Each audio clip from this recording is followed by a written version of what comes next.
Today's episode of Daddy Data is brought to you by fathers all around the world.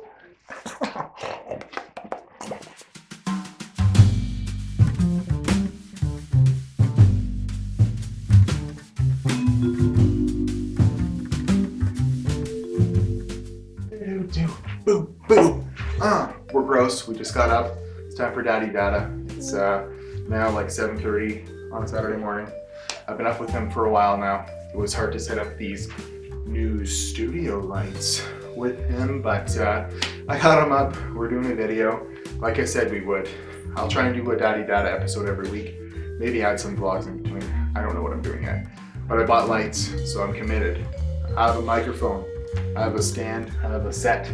I have a set. Who has a set?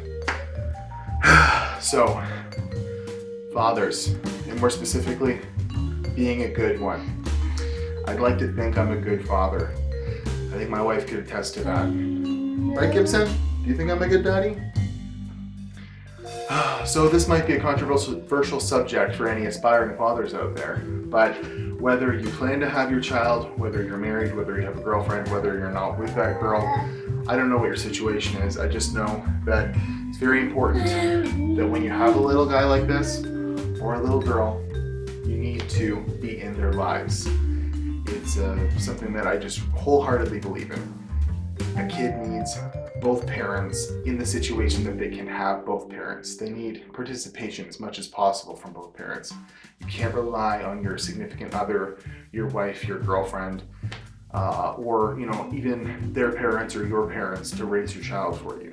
You need to have an active participation in their lives, because Gibson here loves his daddy time, and even though he's such a good baby, I know now how important it is and how hard it is on the mother when they have a child.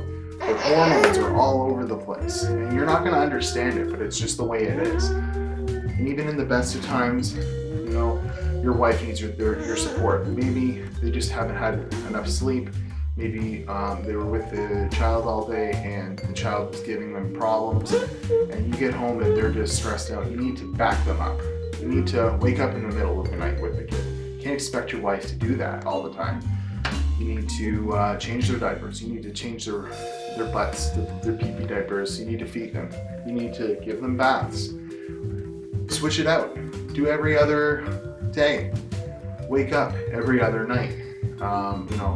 Have the monitor beside you every other night, if that's what it's going to take. I almost put Gibson to bed every night. I give him almost every bath, just because those are the things I'm home for. My wife can't do everything, right? She needs time to herself too. And I really suggest that new mothers get out there and do things. That's one thing my wife didn't do enough, I think. She could have handed the kid off to me, and I'm fine with him. I'm fine to spend a couple hours with him whenever I'm... Right, Gibson? I want to express that it is very important to have an active role in your child's development from day one. Right, Gibson? From day one. Don't expect to have a child and just allow the mother to raise it for her. That is just not being a decent human being. If you're gonna have a kid with somebody, hopefully it was planned, hopefully you have a wonderful setup in life. We all know that this doesn't happen, but be a father to your child. Now, I planned my life with my wife. We planned to have this kid. We got married. We did everything in the quote-unquote right order. But that doesn't mean that if you're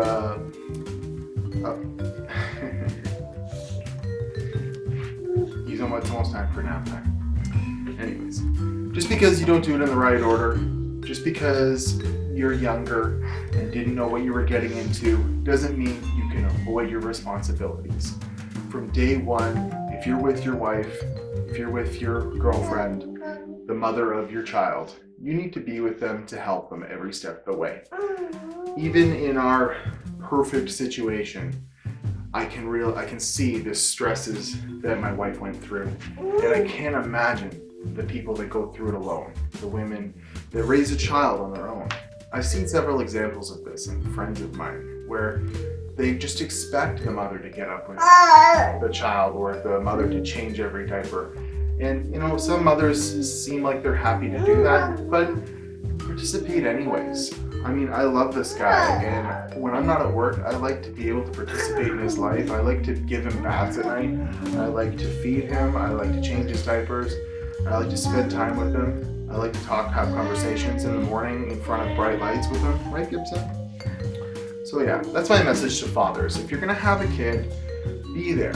Don't expect the mother to take, even if they, you know, are the most motherly person. They're gonna need that time. They're gonna need some time alone and some time away from the child, and they're gonna need you. You're gonna need your fathers out there to pick up the slack. Right, Gibson? So today's Daddy Data is a subject I'd just like to, you know, it's dear to my heart because I had a good father and I lost him prematurely. We all love Homer, and he always meant well. Mean as well as Homer, but be as good as a father you can be. Participate in your kid's life. It's advice that you won't regret if you listen to me. Anyways, he's gonna pull the lighting down. That's my video. If you're looking for advice on being a father, all it takes is participation and love and caring.